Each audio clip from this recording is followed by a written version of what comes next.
ఈరోజు మనం వచ్చినది దేవరగట్టు. ఇది ఆంధ్రప్రదేశ్ రాష్ట్రంలోని కర్నూలు జిల్లాలో ఉన్న ఒక పవిత్ర క్షేత్రం. ఇక్కడ అత్యంత ప్రసిద్ధమైన శ్రీ మాలమల్లేశ్వర స్వామి దేవాలయాన్ని దర్శించుకోవచ్చు. రండి, ఈ దేవాలయానికి వెళుతూ ఇక్కడ స్థల పురాణం అలాగే విజయదశమి రోజున జరిగే బన్నీ పండుగ యొక్క విశిష్టత గురించి తెలుసుకుందాం. ఈ దేవాలయం కొండపై ఉన్నది. ఈ దేవాలయానికి వెళ్ళాలంటే మెట్ల ద్వారా మాత్రమే మార్గం ఉంది.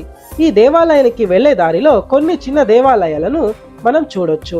అన్ని దేవాలయాల దర్శనం చేసుకుంటూ ముందుకు వెళితే చివరిగా ఈ దేవాలయ ప్రధాన ద్వారాన్ని చూడొచ్చు. ఈ దేవాలయం ఒక గుహ రూపంలో ఉంది. లోపలికి వెళ్ళగానే ఇక్కడ ఉన్న మూల విరాటిని కూర్మావతార రూపంలో దర్శించుకోవచ్చు. అలాగే శివ పార్వతి విగ్రహాలు మరియు నంది విగ్రహాన్ని కూడా ఇక్కడ చూడొచ్చు. రండి, ఇప్పుడు ఈ దేవాలయ స్థల పురాణం గురించి ఇక్కడ ఉన్న అర్చకులను అడుగుదాం. ఇది వచ్చేసి దేవరగట్ట శ్రీ మాలమల్లేశ్వర స్వామి టెంపుల్ అండి. ఇక్కడ వచ్చేసి హరిహర స్వరూపుడు అంటే విష్ణువు శివుని అవతారంలోన మాలమల్లేశ్వర స్వామి. ఇక్కడ వచ్చేసి దసరా పండుగలో బన్నీ ఉత్సవం ఫేమస్. సో కూర్మ అవతారం అన్నప్పుడు అది విష్ణు ఒక అవతారం. విష్ణు. సో ఇక్కడ శివునికి ఎలా సంబంధం అయింది? హరిహర అండి అంటే రూపం వచ్చేసి విష్ణువుది ఉంది. ఓకే. పేరు వచ్చేసి శివుని. హరిహర అంటే ఇద్దరు కలిసి ఉన్నారండి. Okay okay. ఇలాంటి టెంపుల్ చాలా రేర్ గా ఉంటాయి. ఆ శివుడు ఇక్కడికి రావడానికి కారణం ఏంటి? అప్పట్లోన రాక్షసులు ఋషులు తపస్సు చేసేటప్పుడు దాన్ని భంగం చేయడానికి అని చెప్పి ఇద్దరు రాక్షసులు వచ్చారనమాట. ఆ రాక్షసులను సంహరించడానికి వాళ్ళు వచ్చేసి ప్రార్థన చేసుకుంటే హరిహర స్వరూపుని రూపంలోన మాలమల్లేశ్వర స్వామి ఇక్కడికి వచ్చేసి ఆ రాక్షసులను సంహరించి జైత్రయాత్ర అంటే బన్నీ ఉత్సవం జరుపుకుంటాం కదా, విజయదశమి రోజున వాళ్ళు సంహరించారు అనమాట. సంహరించి ఇక్కడ వాళ్ళిద్దరికి కళ్యాణం జైత్రయాత్ర మీద ఇక్కడికి తీసుకొచ్చేసి ఇక్కడ కళ్యాణం అంటే ఇక్కడ దగ్గర కళ్యాణం చేసుకుని రాత్రి 12:30 పైన విజయదశమి రోజు విజయదశమి రోజు రాత్రి 12 గంటల పైన తీసుకెళ్లి అక్కడ కిందకి పాదాలగట్ట అని వచ్చేసి పాదాలగట్ట దగ్గరికి వెళ్ళి రక్షపడి దగ్గరికి వెళ్ళి అక్కడ రక్తం ఇస్తారండి 3 చుక్కలు. 3 చుక్కలు రక్తం ఇస్తారు. తర్వాత బండి కట్ట దగ్గరకు వచ్చి మనకి బస్సు అంటే ఎవరైనా లేదు దానికి సంబంధించి ఒక ఫ్యామిలీ ఉంటాం వంశ పరంపరంగా వాళ్ళు 3 చుక్కలు రక్తం ఇస్తారు. అది అయిపోయిన తర్వాత బండి కట్ట దగ్గరికి వచ్చేసి అక్కడ పూజ చేసుకొని బసవన గుడి మీదకి వచ్చేసి అది కూడా వంశ పరంపరంగా ఎవరైతే ఉంటారో పూజారులు వాళ్ళు దైవానికి కారణికం చెప్తారు. Okay okay. ఇంకోటి దసరా పండుగ రోజు ఇక్కడ గొడవ అని అంటారు, కానీ మాకి క్లియర్ గా తెలియదు. అయితే కాదండి, ఎందుకంటే న్యూస్ లో మనం చూస్తాము ఇక్కడ చాలా రష్ గా ఉంటుంది, చాలా మంది వస్తారు, తర్వాత పసుపుని చల్లుకుంటూ ఉంటారు, ఒకరినొకరు కొట్టుకుంటూ ఉంటారు, తర్వాత చాలా ఇన్సిడెంట్స్ జరుగుతుంది అని విన్నాము.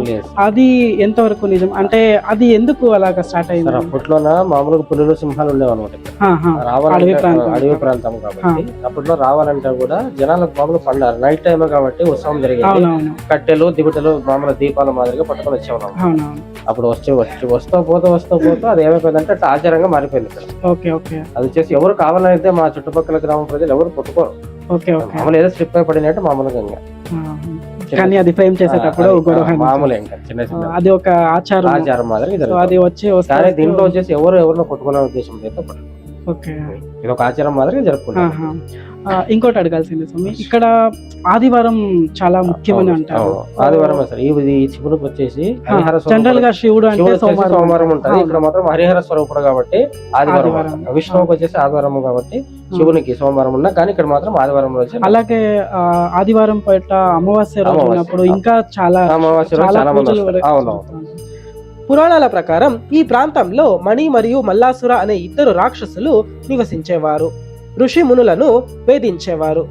దీనితో బాధపడిన ఋషులు రాక్షసుల నుండి రక్షించమని పరమేశ్వరుడు మరియు పార్వతీదేవిని ప్రార్థించారు.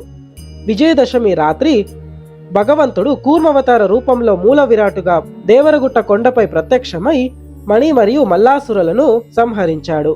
దేవరగట్టులో ఉన్న శ్రీ మాలమల్లేశ్వర స్వామి దేవాలయంలో జరిగే ఈ ఉత్సవాన్ని బన్నీ పండుగగా ప్రసిద్ధి చెందినది.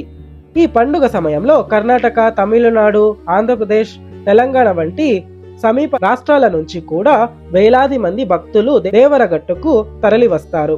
ఇక్కడ మరొక ఆశ్చర్యమైన విషయం ఏమిటి అంటే సాధారణంగా శివుని వారం సోమవారం ఉంటుంది, కానీ ఈ దేవాలయంలో మాత్రం శివుని వారం ఆదివారం అని నమ్ముతారు. దానికి కారణం ఇక్కడ శివుడు హరిహర రూపంలో అంటే కూర్మావతారంలో వెలిసి ఉన్నారు అనే నమ్మకం. అందువల్ల ఇక్కడ ఆదివారం రోజున ఎక్కువ సంఖ్యలో భక్తులను చూడొచ్చు. ఆదివారం మాత్రమే కాకుండా అమావాస్య రోజున కూడా ఎంతో భక్తి శ్రద్ధలతో నిర్వహించబడతాయి. ఈ వీడియో మీకు నచ్చితే లైక్ చేయండి, షేర్ చేయండి మరియు మా ఛానల్ను సబ్స్క్రైబ్ చేసుకోవడం మాత్రం మర్చిపోవద్దు. హరి ఓం.